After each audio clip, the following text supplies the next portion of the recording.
The Soviet Union's social welfare policies were extensive, aiming to provide cradle-to-grave support for all citizens. But how effective were these policies in practice?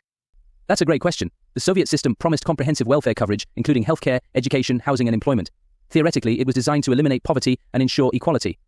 But there were significant gaps between the theory and the reality. Absolutely. For example, healthcare was free and accessible to all, but the quality varied greatly. Urban areas often had better facilities and more skilled doctors than rural regions. This disparity was a major issue.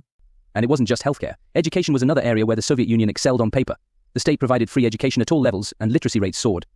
However, the curriculum was heavily politicized, emphasizing communist ideology over critical thinking or diverse perspectives. That's true. They prioritized creating loyal citizens over fostering individual talents and critical thinking. The focus was on producing engineers, scientists, and workers who could contribute to the state, rather than well-rounded individuals. Housing was another critical part of the social welfare system. The state provided apartments to its citizens, but there was often a shortage, leading to long waiting lists and cramped living conditions. Many families shared communal apartments, which were far from ideal. Right, the infamous communal living.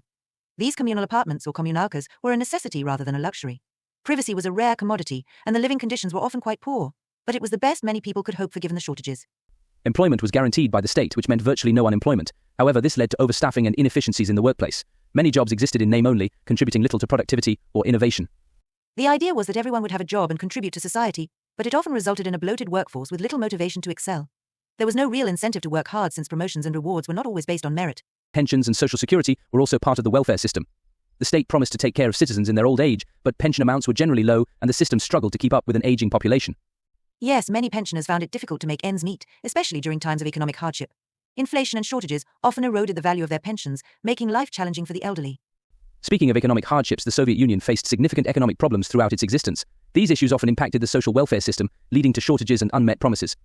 The planned economy struggled to meet the needs of the people. Centralized planning couldn't adapt quickly to changes, leading to inefficiencies and waste. This was particularly evident during the later years of the Soviet Union when the economy was in decline. The 1980s were especially tough. Gorbachev's attempts at reform, like perestroika and glasnost, aimed to address these issues but often had unintended consequences.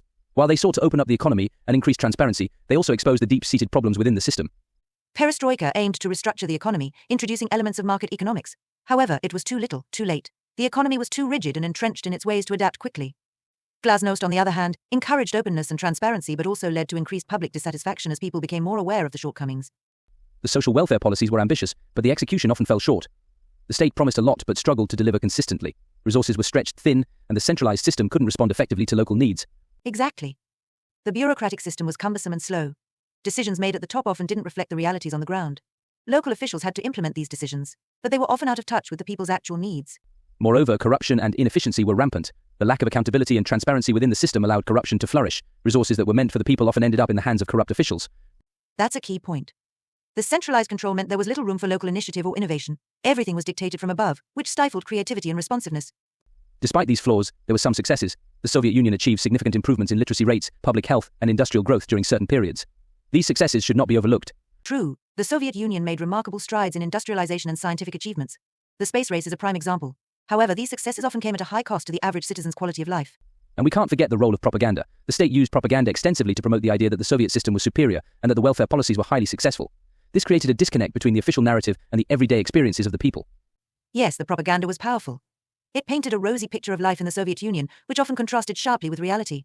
People were aware of the discrepancies, but there was little they could do to change the system. In the end, the Soviet Union's social welfare policies were a mixed bag. They aimed to provide comprehensive support to all citizens, but were hampered by systemic inefficiencies, corruption, and economic challenges. The ideals were noble, but the implementation often fell short. Absolutely. The Soviet experience shows that while ambitious social welfare programs can achieve significant gains, they must be paired with efficient, transparent, and responsive governance to truly succeed. The lessons from the Soviet Union are still relevant today as we continue to grapple with questions of how best to provide for our citizens in a fair and sustainable way.